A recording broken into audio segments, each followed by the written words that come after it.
All right, welcome back, everyone, to the Lay the Points podcast. I am your host, Kendall Caps, alongside, of course, Jordan Charo. Jordan, we are just one day away from the start of the Mhm. NFL season. I'm actually going to be at the game in person, 35-yard line, top deck, but still, I am stoked. I'm raring and ready to go, man.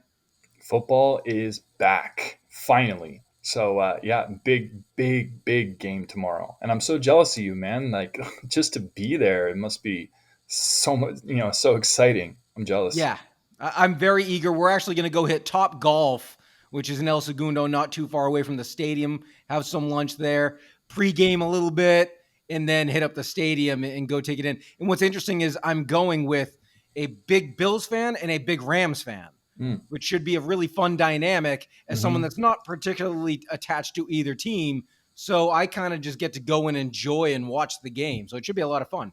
Nice. Well, we'll get a little bit into that in your Kendall's Corner because I know you have some nuggets on that game. But today we're going to jump into the AFC North over unders. Let's go ahead and start with the Cincinnati Bengals. They are over under at 9.5. What are your thoughts on them? So the betting public likes the over with them coming off the Super Bowl, and a lot of people aren't believers of the Super Bowl hangover because this team is young and talented and was within minutes of winning the Super Bowl. But their schedule is kind of difficult. I mean, understandably so when you win your division and you do what they did last year. But they got the AFC East this year as the division they draw, so at least they avoid the West. And the NFC South, which is relatively weak, they're going to play at Buffalo, at Tennessee, and at Dallas as their other three games. So it's definitely not going to be easy. But I definitely agree with the betting public that this team should be able to win 10 games, maybe 11, and go back to the playoffs and probably win this division. Or at the very least, they will contend for the division with the next team that we're going to talk about. So it's hard to like the under, to think that they're only going to go 9-8. You'll get slightly better than even money, but you know I'm not bullish either way. But if I had to lay my money, I would take the over. How about you? I feel pretty good about the Bengals winning at least 10 games this year. I think they improved. One of their biggest weaknesses last year was their offensive line, and like Yep. they boosted their offensive line, got a new center and a right tackle and a right guard. So it's definitely going to give Joe Burrow time to find his dynamic receivers with T. Higgins, Jamar Chase, and Tyler missing Boyd. Tyler Boyd. Yeah. Yeah, I mean, very. Higgins and Boyd are very good wide receivers outside of Jamar Chase as well, because I know he gets all the attention. So, Well, yeah, Higgins quietly actually had more targets than Chase last year and had a very, very good year. Just most people, like you said, Chase drew all the attention. But not only did they go get three new offensive linemen, they got three really good offensive linemen. They got right. Ted Karras, the center from New England, who was a stalwart for a couple of years there, Alex Kappa, the Pro Bowler from Tampa Bay, and Lyle Collins from Dallas, which I know a lot of Cowboys fans were hating on him, and he was inconsistent at times. But considering what Cincinnati was working with last year, it's still an upgrade for them. So, like, it's a massive difference on that offensive line. And it's rare that you see a team lose a Super Bowl, have a very clear deficiency on that. Remember, going into the Super Bowl, everyone knew that that was the matchup. Can they block the Rams up front? Ultimately, they couldn't, and it cost them the game. And rarely do you see a team immediately say, all right, we're going to spend and fix that need right now. And they did that at the beginning of free agency. It was really impressive to see them go out and fix that. So I agree. There's not much of a reason to be pessimistic on the Bengals this year. Yeah, and you could argue that they might have the three best tandem wide receivers in the NFL. I mean, those three Yep. guys together, I mean, that's a pretty good argument. And don't forget about Joe Mixon. I mean, that guy is always consistent, puts up over 1,000 yards, double digit touchdowns every year. So, kind of depending on how their defense is this year, I think that their offense is going to be one of the best in the league. And I could easily see them winning at least 10 games and the division. So, I like them for Yeah. sure. Well, interestingly, so their line was at 9.5. Vegas actually has Baltimore winning the division. Their over under is 10.5. And if you like the over, you'll actually get even money. So there's not a ton of people that are willing to go with the over here. What are your thoughts? I don't know about Baltimore. I mean, they lost their number one wide receiver, Marquise Brown, to the Cardinals. I know Lamar Jackson has the contract issues. I don't know how that's going to affect his play. It probably won't affect it most. I mean, like a lot, but it'll still be in the back of his mind. Be like, people are getting paid. Russell Wilson just got an extension. Well, how come I am not getting paid? And it's kind of weird how they haven't. Like, I'm sure they're trying to make him like the highest paid quarterback, probably, or the most guaranteed money for a quarterback. So that takes a lot of time. Um, I mean, they were dismantled with injuries last year. Yep. So I think if they're healthy, they always have a good defense. They got a really good coach. It just depends. I know they really like to run the football a lot, so it just depends if they're, J.K. Dobbins can stay healthy, Gus Edwards comes back, and he can give them a lift. Um, It's a big number. I mean, it's easy yeah. to see why you have to lay a little bit on the under because it Hmm. will be difficult in general. And I think health is probably their biggest bugaboo. Like you said, last year they were crushed by injuries in preseason before the season even began. They lost both their running backs and their starting corner, and then they lost a few other guys on defense in the first couple of weeks. But you know, Gus Edwards is already on the PUP list and he's gone at least the first 4 weeks. A video was released recently of J.K. Dobbins at practice, clearly limping. And then when he responded to someone who pointed that out on Twitter, he responded with like, "What are you talking about? I'm not limping." I mean, if you watch the video, it's pretty obvious that he was limping. Now, granted, Right. it could have just been one random little thing, who knows, but he is injury prone, so it's certainly a question mark. But interesting, last year, despite the injuries, they started 8-3 and then lost their final 6 games. And because that division was so competitive, they actually finished last. So that means they get a last place schedule. So they get to play the Jaguars and the Giants this year. And then as well as the Falcons, the Saints, the Jets, the Patriots, who I'm not high on this year, as we'll get Hmm. to. Like, they have a lot of really, really winnable games against some defenses that are pretty bad. And even though Marquise Brown left town, I like Rashad Bateman a lot. I think they knew what they had in him when they let Brown go. And Brown was kind of a one-trick pony, and I feel like Rashad Bateman has a lot more route running ability. He can run almost any route in the route tree, whereas Brown's more of a go receiver. And they still have Mark Andrews over the middle that's going to soak up a ton of targets. And like I said, the defense should be good. So this is another one where it's really difficult because overall I like this Ravens team a lot, and I could absolutely see them winning 11, maybe even 12 games considering the schedule that they're looking at. Hmm. But I'm not sold on the health of the team, and because of that, this is another one where I'm fading. I'm too hesitant. I don't like going either way. Yep, I agree. I'm just going to kind of stay away. I'm not confident at all. Um, but other teams in this division, let's go to Cleveland. Their over under is 8.5. And I looked at this several times, this number. It's tricky because Deshaun Watson's going to be out uh, the first 11 games with his suspension. Yep. Um, Jacoby Brissett will be taking the reins for the team. Until then, I I think the Browns are going to be a disappointment this year. Even when Deshaun Watson comes back, I just think with the whole, like his whole legal issues and everything, I don't think he's Too going to much come of a back. And cloud hanging over the I team. think it's too much of a cloud hanging over the team. And I think the Browns are not going to be very good, even though they have a very good defense and they have a very good running game.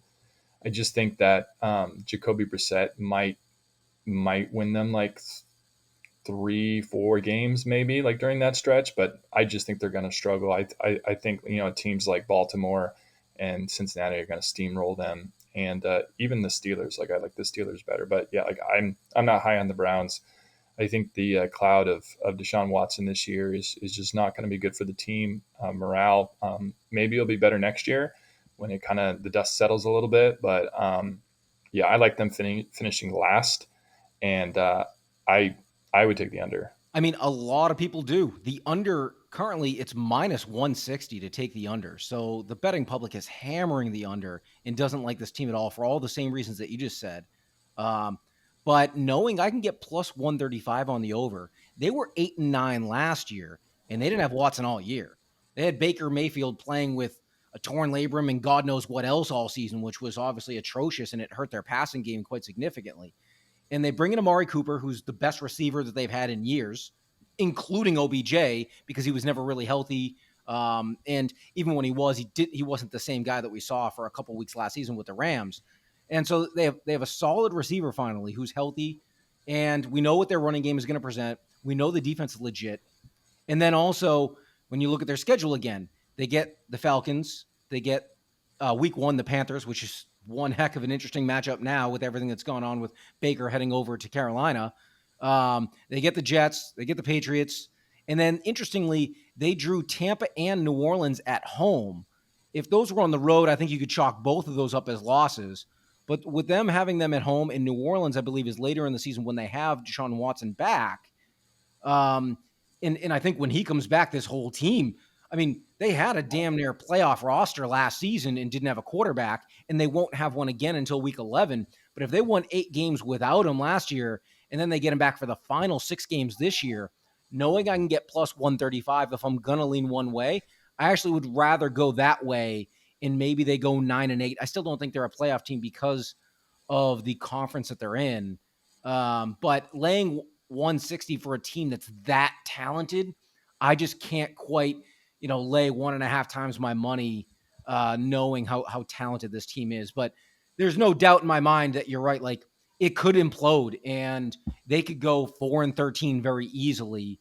I just don't want to bet against that much talent. But you referenced a team that you liked a lot more, and that's the final team in the division, the Pittsburgh Steelers. So their line's sitting at 7.5.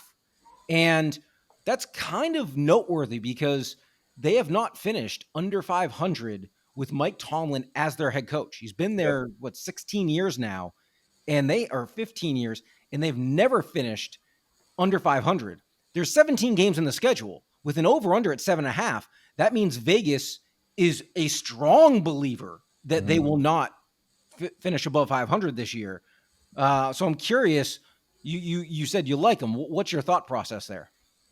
Well, it was announced yesterday that Mitchell Trubisky was going to be their quarterback, and I know we kind of had. I think we talked about it either last week or the week before about maybe Kenny Pickett would be the starter this year. I didn't think so. I just thought that Tomlin was going to go with the more experience, and he even said in a press conference when he announced it that he mentioned franchise quarterback for Mitchell Trubisky. I was kind of taken back by that. I was like, franchise quarterback, but he noted his accomplishments with Chicago and what Must he have been a did short there. run.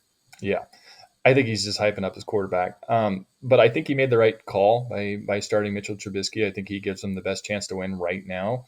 And like their offensive line isn't great, so having a mobile quarterback is always good to have to create plays with your legs. And cornerbacks can only cover those receivers. And then you talk about their receivers, the Chase Claypool, Deontay Johnson, and George Pickens. So the rookie, and he played really well in preseason. So, and then you have Najee Harris in the backfield. So I just like their team overall better. Their defense, I don't really know about. I know they have a good front defensive front, but I don't know about the back end, how good it's going to be. But I do have a lot of confidence in Mike Tomlin. I mean, that team is always ready to play. They always end up winning, big games, usually like on the road. It's just his leadership. Like they're always ready to play. And yeah, like they never, like the Steelers are very consistent. They're kind of like the younger brother of the Patriots back in their day. Like they didn't win championships, but they were consistent winners. Like they always would win. They never had like bad seasons. So I think, depending on their quarterback play, if Mitchell Trubisky, like I'm not expecting a lot of big things from him, but if they start to take a slide a little bit, like I could see Kenny Pickett picking up the slack at the end of the year, but I don't think that's going to be the case, like unless there's an injury. So I like the over on this. I like Pittsburgh to win at least 8 games this year. So those are my thoughts. I am hammering the under.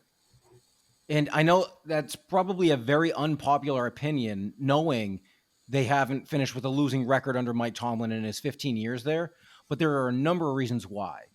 The offensive line you referenced, which is not good, it's worse than not good. It's atrocious. And did they go out and address it? Not whatsoever. They literally did not improve it whatsoever. In fact, it got worse. So as good as Najee Harris is, he's going to be running for his life half of the time, like he did a lot of the time last year. And even though last season they had Ben Noodle for an arm Roethlisberger, who Mm-hmm. couldn't throw the ball more than 15 yards down the field, he at least was still completing passes 5, 10 yards under, within the line of scrimmage.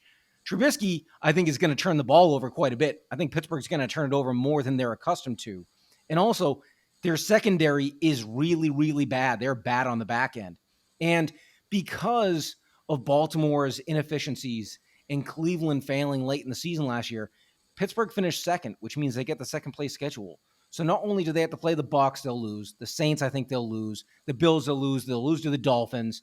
But then also, and then within their division, obviously, I think the Bengals, they could easily lose both of those games. The Ravens, they could easily lose both of those games. Cleveland is, who knows? They tend to split lately. Um, but then their other three games, Colts, Raiders, Eagles, because they finished second. I don't think they're better than any of those teams. I think they lose all three of those games. I think Pittsburgh is looking at the worst season they've had since I was a child. I think they go 5-12, 6-11, maybe. And I know that sounds a little crazy, but when I look at that schedule, I mean, they open up. They get at Cleveland, then they host the Jets. That's a nice winnable game. Listen to the rest after that. At Buffalo, against the Bucs, at Miami, at Philly, home to the Saints, Cincinnati, Indianapolis. They're going to be 7-point underdogs in almost every one of those games. Like, I could see this going topsy-turvy real quick.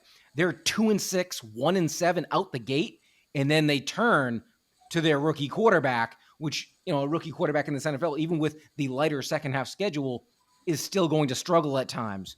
So I know it's a little off-putting to think that this team could finally be looking at a really bad season, but I think it has all the pieces needed for that to be this year.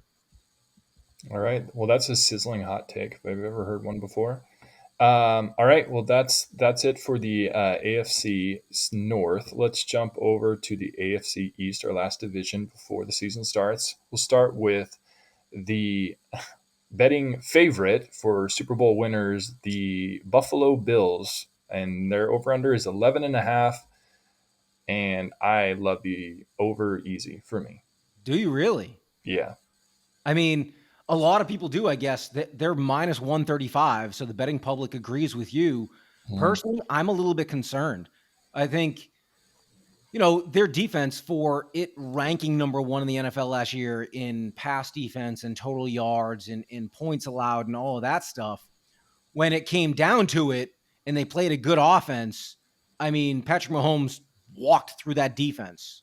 Literally, he made it look easy all game long. Now, obviously, their offense did the same and it went to overtime, and everybody remembers how that ended. But I think that defense is slightly overrated, and now they get a significantly more difficult schedule. And their other three games, they're at LA to start the season, at Kansas City, and then they're home to Tennessee as the other three. They did get a little lucky. They get to host Green Bay and Minnesota, the two difficult teams from the NFC North. So I think at worst, they probably split one of those two. But, Tre'Davious White, he's out for the first month of the season. Gabriel Davis, everybody talks about, oh my goodness, he's going to have this huge breakout year. I mean, it was basically one game. It was one insane game against an awful secondary in Kansas City that no one wants to admit. And I got to see more from him to believe that he's a baller. So, there's a lot of question marks. I think they're clearly the class of this division. But to say that they're for sure going to go 12-5 is tough. They're talented enough, no doubt. But this is another one because of the questions. I'm going to stay away. They also added Von Miller, so let's not forget about him. He's definitely going to help their pass rush. That's and fair. they're one of the hardest teams to beat on their home turf. Buffalo is one of the hardest places to win, except unless you're Tom Brady. But they're one of the hardest places especially in winter when the weather. Oh yeah, for sure. So based on the schedule you said, so they play at the Rams, which I think they're going to go in tomorrow and win. And they're at KC. KC got worse, so I think they're going to go in there and win that game. And then they play the Tennessee Titans, where they're going to mop up on Tennessee. And then they host Green Bay, who I'm not a huge believer in Green Bay this year. They got worse. And Minnesota, which I think are very beatable. I think they can win every one of those games. So, I know they have a harder schedule, but the teams that they are playing they did not get better. they got worse. Kansas City's not going to be as good. Green Bay is not going to be as good. People were picking, like I saw today, like Green Bay to win the division, who I don't think they're going to win the division. I think Minnesota is going to win the division. I'm going to stand by that. I think they're a more talented team altogether. And they're picking Aaron Rodgers to win MVP again. No, dude, no, no. And I'm a big believer in Gabriel Davis. They just re-signed his buddy Dawson Knox, who's very good, but he has a lot of health issues. He can't stay on the field. But when he is, he's very, very good. And then he's got Stephon Diggs as well. So I think Buffalo's going to have one of the best offenses in the league, and I'm absolutely hammering the over. I am very confident that Buffalo will be there at the end. I don't know if they'll win the Super Bowl, but I think they will be there in the AFC Championship game for sure. And who knows? Like they're my pick to win it all. So that's what I Hey, would do. I mean, you're not alone. They're the betting favorite to win the Super Bowl for a reason. Yep. I mean, you certainly have a strong feeling about them. All right, well, with them ascending, next up is another team that is, I believe, the betting public believes is ascending, and that's the Miami Dolphins. Their line's at 8.5. Again, the over. People really like the over. You got to lay 135 if you're going to go that way. Obviously, their schedule's a little bit lighter since they finished third last year. They get the Texans and they get the Niners, which, the Niners are kind of all over the place. Who knows what they're going to get with Trey Lance now that he's concerned about Jimmy Garoppolo being re-signed. I mean, that's a whole nother deal, Yep. which I'm sure you have a whole bunch of, take on that. But uh, I'm curious on your thoughts because this team on paper is extremely talented, but they have an unproven head coach and an unproven quarterback, and you could argue those are the two most important elements in the NFL today. So where do you land on this? Out of the two teams that I think I've working on the Rich Eisen show that we've discussed over and over again, and there's a lot of hype behind these teams, but there's just a lot of like uncertainty of how it's going to work is the Philadelphia Eagles and the Miami Dolphins.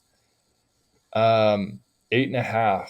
I think I feel pretty comfortable that they're going to cover that just based on watching and just seeing Mike McDaniel's offense, and then adding a player like Tyreek Hill. He's going to make it very easy for Tua. Like he's going to take his shots down the field, but like don't expect like Tyreek Hill to have like bombs like Patrick Mahomes. Like he's going to take his shots, but I think they're going to get Tyreek in space. He's going to get very creative with quick crossing routes and get him the ball in space, which you should do with Tyreek Hill and not just use him as a deep threat. Yep. Because when he gets the ball in space, he is ridiculously fast and quick. So I think Mike McDaniel, I think a lot of people are going to really be surprised at how good of a play caller he is in his first year. I think he's going to do really well. I think they're going to keep things simple for Tua. But, this offense is going to go as far as Tua takes them. And I don't know, like they added some players in the backfield with Chase, like they have added Chase Edmonds, Raheem Mostert, who's very, very good, but he has health issues. But when he's healthy, he's great. But the last couple of years, he's been banged up. So I think Mike McDaniel probably knows that he's just going to make things simple for Tua offensively. And then when the shots are there, take it. But it all depends on him. I mean, Tua has been in the league how many years now? Is this his third, fourth year? Yeah, I believe it's his fourth. Okay. And And he hasn't really like lit the team on fire. He yeah, hasn't no, lit the and team on he fire. certainly has a lot to prove. Right. But I believe there's a misnomer out there about him. Most people, I hear people say this all the time that, he can complete, check downs and short to intermediate passes, but he's not accurate deep. He actually led the NFL in completion percentage in passes with 30 or more air yards last year. Now, no one talks about it because he didn't throw it very deep very often. And he was working with the personnel that he had, and he didn't have a guy that was going to stretch the field. Now Right. you add the receiver that stretches the field better than anyone in the league, and that's should only open things up even more for Jalen Waddle underneath as well, who's Mhm. also fast and also quick. And Raheem Mostert, which Mike McDaniel is very familiar with, he was his back in San Francisco. He's a very solid runner, great downhill runner, has really good top end speed, Yep. but like I said, gets banged up quite a bit. He missed basically all of last season when he got hurt in week 1. Chase Edmonds, though, can do a little bit of everything. I think he showed last year that he can run between the tackles, he can run outside, and he's really good out of the backfield. So I love this offense as a whole. They also added all pro offensive lineman Teron Armstead from New Orleans. No one's really talking about that, but that's a Mhm. big addition to what was a questionable offensive line. And so I think they upgraded in so many different places. And the defense already was quietly like eighth in the NFL last year. And we Mhm. saw what they did to a couple really good offenses. Like that defense is legit. And that Yep. secondary is really, really good. Really good. So I don't see much of a reason. I know that because it's the Dolphins, people are hesitant, and you actually get plus 115 if you take the over. But I'm with you. I'm bullish on it. I like the Dolphins. The AFC, it'll be difficult for them to earn a playoff spot, but I think 9-8 is the worst they do. I could see them even going Yep. 10-7 this year. Yep. Agreed. All right. So jump up over to your team, and I'm gonna let you start with it. Over and under for the New England Patriots, 8.5. Uh, Bill Belichick is looking at the worst season that he has seen in a number of years. I am totally out on the Patriots. Hmm. For years, Tom Brady was able to mask the fact that there was no talent at the skill position level for the offense. And he's gone, and Mac Jones in the offense, which has struggled in camp, and everyone has talked about it. Uh, I just don't see how they're going to move the football. That you can't just line up and run the ball 50 times every game. Like that one game against the Bills, that was a Yeah. fun gimmicky game where you literally The passed it like 3 times. and it was You're going to have to freezing actually that throw the game. ball, Yeah. and I don't think that they have enough weapons to be able to do that efficiently. And unlike last year, where the defense was really, really good, it was one of the best in the league. You lost J.C. Jackson, you lost Dante Hightower. There's no depth in the secondary whatsoever. I think the Patriots are going 5-12. Hmm. They're looking at a really, really rough season, and because they finished second, they get the Colts at the Raiders and at Arizona as their other three. They'll definitely lose both games to the Bills after what happened in the playoff game. I think we all know the Bills know they're the big brother now in this division. So I think that's 2 losses. They always struggle in Miami. I expect them to lose Hmm. on Sunday in Miami like they usually do. They're 2-7 the last 9 years down there. So you take that all into account. Then they're playing the AFC North. I mean, maybe they beat the Steelers, but I could easily see them losing the other 3 games. So I don't see where in the world there's 9 wins on this schedule, not with that roster. Yeah. I mean, you basically said it all. And, like you look at Mac Jones's offensive weapons, you got Devontae Parker, Jacoby Myers, and Kendrick Bourne. And then you have It's what Damian a wide Harris. receiver 3, a wide receiver 3, and a wide receiver 4. Yeah. And then you have Damian Harris, who had a great year last year, but can you really expect that? And then you have Stevenson as well. Well, and Ramondre, they talked a lot about in camp because James White retired that Ramondre Stevenson is taking over the pass catching duties, and he's done a good job of learning routes and how to Mhm. catch passes. But if you've watched him play and knowing the type of offense that the Patriots generally run, they've always had flashy scat backs in the backfield, Yeah. like James White. Right. Ramondre Stevenson is not that. He might be able to catch a ball physically, but he's not making guys miss when he catches it out in the flat. And that's part of what has driven that offense for so many years. I mean, maybe the new offensive scheme under defensive coordinator Matt Patricia, Who's calling they're the completely plays? going to change the game plan and how they run Yeah. an offense. But there's just so many reasons to hammer the under on this. Yep. The Patriots are not winning 9 games. Yep. If there's any team in the NFL I'm confident in, it is that. Yep. Me too. And that's my And team. I know. Last team now in the division is the New York Jets, who said today Joe Flacco will be starting probably at least the first 4 weeks of the season. Robert Saleh said that Zach Wilson he was a little agitated. He didn't want to talk about it because he was probably upset about the news. But yeah, Zach Wilson will not be available until week 4 at the earliest against Pittsburgh. Their over-under is 5.5. The Jets. You know what Jet stands for, right? No. Just end the season. Perfect. Because that's pretty much how the Jets feel by like week 3 every year. And now with the news on Zach Wilson, that's probably how they feel right now. The season hasn't begun and it's already over. Well, everyone was crowning him after the draft when they had such a great draft, and now look at him. It's like all Jets fans are probably depressed. They're like, oh, it's like no. But even when Zach Wilson comes back, I mean, are you expecting like huge things? Like he has. I mean, like he's shown some flashes out there, but I don't know.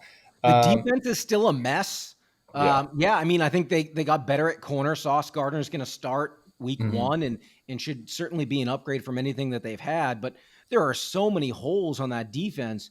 And then offensively, I know they love Brees Hall, but they must not love him too much because they announced that Michael Carter is Carter still was starting. starting week one.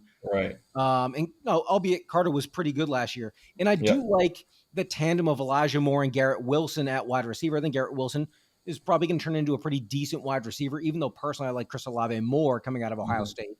But I think Wilson is a good receiver, and Moore showed some flash last year. But if you don't have a quarterback, I mean, they got, you know, stone shoes Joe Flacco back there for at Hmm. least the first month. And you look at the schedule, having to go to Denver. They get the Jags, who are much improved, and Seattle. That's their easy part of their schedule. And then the NFC teams, they have to go to Green Bay and to Minnesota. Those are both definitely losses. I mean, I don't know. I just, when I look, I don't see 6 wins in the schedule. Do you?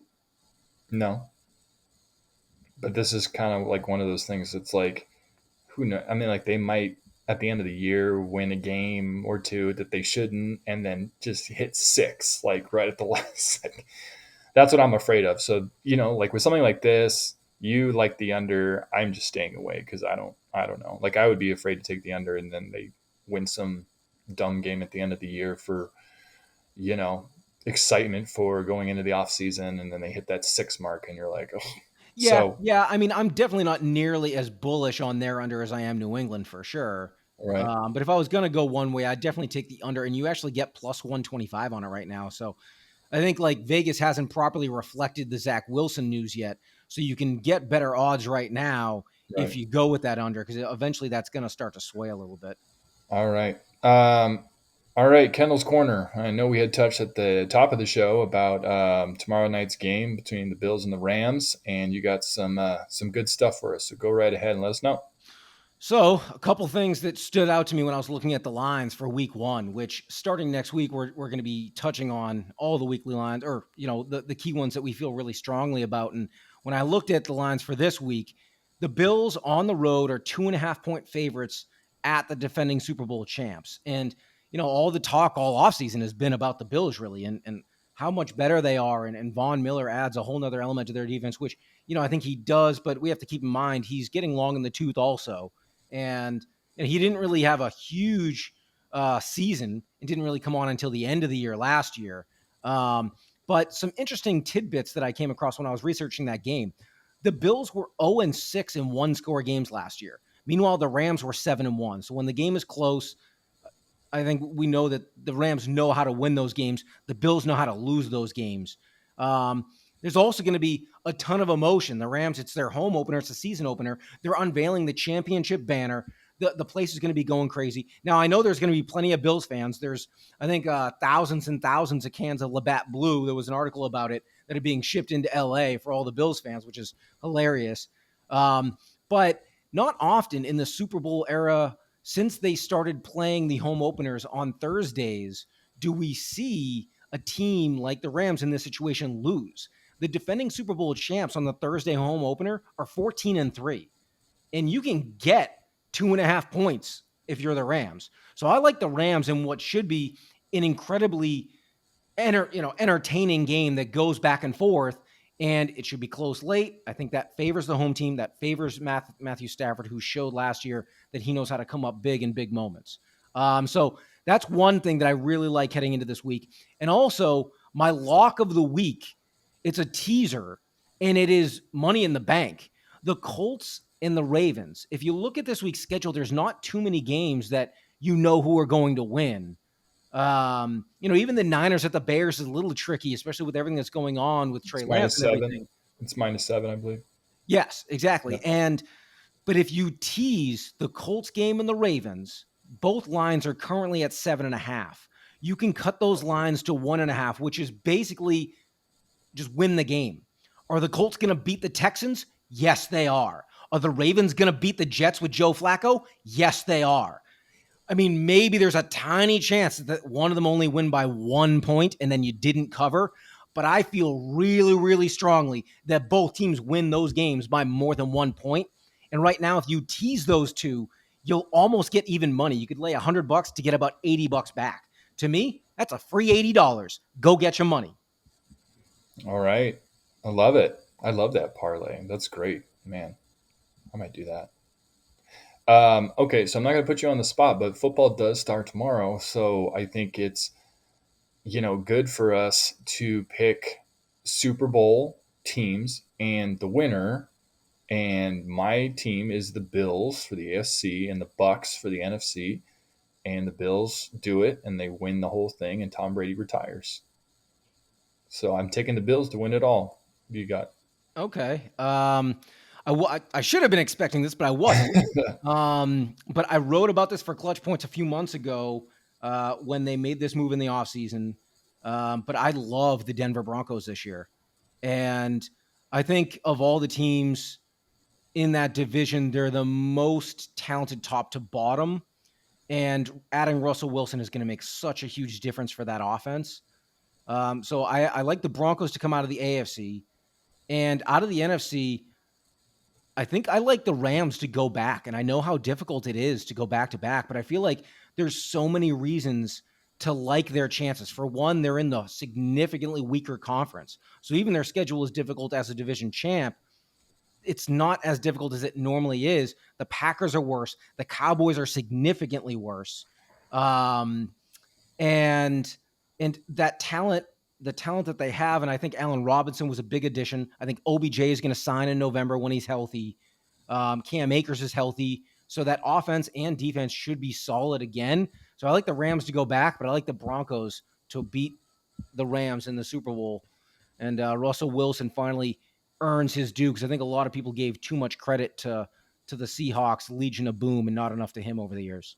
Agreed, totally agreed. And it might come down to the Bills and the Broncos in the AFC Championship game. Yeah, I So mean, if I man, had to pick an AFC title game, that's probably what I would assume it would be. And I'm going to say it's in Buffalo because they don't have to go through the gauntlet of the AFC West. right? And I can't think of a heart, like a guy that can go into an environment like that and win than a player like Russell Wilson. Yep. Yeah, he's Seriously, never intimidated. yeah. All right. All right, So man. last thing, I know you were hoping that we were going to touch on this, and I think we probably should. In the NBA this week, there was a massive trade once again. I feel like every Yep. month we get another massive trade, and this time it's Donovan Mitchell heading to the Cleveland Cavaliers for a laundry list of talent and picks. They got Lauri Markkanen, Colin Sexton, who was a part of a sign-and trade, so they got him locked up for 4 years. They got the rookie Ochai Agbaji from Kansas, who helped carry his team to a national title last year. 3 first-round picks in 2025, 2027, and 2029, and then 2 pick swaps as well. So it's quite the haul. Utah is staring at, I think, 14 first-round picks over the next 6 years. It's pretty incredible what they've been able to accrue. And meanwhile, Cleveland now has, a pretty formidable punch of a roster. So I'm curious where you land on this trade. When I first saw it and I saw Woj tweet out that he's being traded to Cleveland, I was like, "What?" That was so bizarre. It wasn't talked about, and I was just like, um, my first thoughts are people were like going crazy about how good it was, and Or like which they side? are for Cleveland, and like Utah is basically going to control Cleveland's next 5 drafts, basically. So they got a good haul. I mean, Lauri Markkanen's a good player, and Colin Sexton. I mean, he was out last year, but he's a good player. Um, as good as Donovan Mitchell is, I think he will fit nicely with Darius Garland, Yep. and they didn't really have to like split up, like with they have Mobley and they have Jared Allen, they also have their small forward. I can't think of his name, Yeah, I the can't. It's a young defensive guy guy. also. Everyone's under Yeah, 25 in their starting yeah. roster. So I think that it's good for Cleveland, but I think like I would pump the brakes because people are like, and we even had a conversation that like, they might be in the top 4 in the East, and then I started looking at the teams in the East, And I'm like, okay, well, I don't think they're better. Actually, I'm going to bring up real quick who the standings really quick because I want to get this. Well, I want to get Miami this was the 1 seed, Boston was the 2, right. Milwaukee was the 3. Uh, The let's see. Bucks, the Sixers, the Oh, yeah, the Sixers Raptors, were the 4, the the Raptors Raptors, the were the Bulls, the 5. Nets, and then you and I, like, and then we got to the Nets, and then you and I were going back and forth, back and forth, back and forth because you think that the Cavs are going to be better than the Nets with their roster. That is correct. And I 100% disagree with that. I'm willing to do a side bet on that with Kevin Durant, Kyrie coming back. I don't even care what the turmoil like that they might have next season, even with Ben Simmons. I don't think that Cleveland is going to be better than Nets. I think that the Cavs are maybe sixth best in the East. I think they finished 4th. I think they finished behind Boston, Miami, and Milwaukee. So they're better than the Also, Sixers too. I don't think they're better, but I think they might finish with a better record. Hmm. I think the division that they play in, which makes more games against worse teams. I don't like the Central Division as much. I think Chicago takes a big step back. I don't think Miami's as good as they were. Um, and yeah, I'm not a believer in Brooklyn. Their roster outside, they're top heavy. This is the new NBA. It's not about just put a couple stars together and you win titles anymore. You need depth. You look at the Golden State Warriors, like they had so many good players that were contributing throughout the year. And like their bench next year and the year after are going to be stars for years. The Boston Celtics went 8 deep. Miami had role players that were productive. I Hmm. mean, and now you look at Cleveland and they have a number of really, really good players. And people forget that defensively, they were one of the best teams in the league. Jarrett Allen is one of the best shot blockers in the league, one of the better rebounders in the league, and no one talks about him. He was And that was finally like an all-star last year. yeah, and that was like a steal trade. Like they got him Yes. for like nothing. Yes. Yeah. He was carrying my dynasty team in fantasy basketball. Like, and I traded him to try to win a title and finish second. I'm bitter about that. But yeah, I mean, I love the talent on that team. And even though they shed a little bit of the depth, Markin, if you look the last couple of years, he went from a great second year to kind of falling off the last couple of years. Sexton, I do think, is legit. He went 16 a game, 20 a game, 24 a game his first 3 years. So, like, clearly we saw what he was going to turn into until he got hurt last year. So I think that's the key piece they got back. But when you look at the picks that they got, I mean, I don't see Cleveland being terrible in a few years. Yeah. So to me, those picks that they gave up are the 25th pick, the 28th pick, 22nd pick. And if Hmm. I'm giving up 3 in the mid 20s and then pick swaps that won't get used because Utah will be worse than them Right. those years anyway. So they're meaningless. You could just throw those out the window. I don't see a ton of value in the first round picks. So really, it was just for Sexton and the hope that Agbaji will turn into something, which he might. Yeah. So I like the trade for Cleveland. I do think that it makes them much better. And it's the pairing of Garland and Mitchell now is such a solid backcourt to go with one of the better front courts in the league. I like this team a lot. I don't think they'll go deep in the playoffs, but I do think that they get a 4 seed. They maybe win a first round series and show that Cleveland's they're legit. Well, like I heard people on Twitter thinking that they're gonna like compete to win the East, and I'm like, God. Yeah, no, you Like, need to have a bench. They shed their entire bench. I don't I see mean, how. I mean, their second unit, I don't even know. Has anyone heard of any of the players on their second unit no, now? I no. mean, and they have to play minutes. Your starters can't play 48. Yeah, so that's what I'm thinking. Yeah, they have a good starting five, but where's the rest of the team? You Yes. know, like you And I need to think have a that's what good will eight hurt them man. over the long run. Yeah. So, I mean, good for Cleveland. Happy for Cleveland fans that you're able to get to land a player like Donovan Mitchell. And you had said, and we had talked before, that probably like a couple months ago, I was like, I was like, I think they're going to trade, like Rudy Gobert. Gobert and keep Donovan Mitchell. You're like, no way. They're blowing this. They are blowing this up. And I'm like, no, come on. It's Donovan Mitchell. He's young. And you're like, no, they're going to blow it up. It's Danny And Ainge. yep. As soon as like he went over there and the writing was on the wall that at least Gobert was gone, what's the point of half-assing it? Right. And knowing Danny Ainge and him protecting and valuing picks, it made sense. Now, what I think they should do is pair, because they have 14 first rounders over the next 5 or 6 years, pair some of those that are in the teens and 20s and move up to get a player that actually can contribute. Because in the Right. NBA draft, guys drafted in the 20s and beyond, 9 times out of 10 are role players at best. Yep. Yep. So, well, I definitely like that trade better than I like the Rudy Gobert trade. I didn't like how much they had to give up for that. Oh, that was a Minnesota. lot. Yes. The 5 first rounders because that, yeah. because Donovan Mitchell is a player that could score 30 plus 40. I mean, like Rudy Gobert is gonna.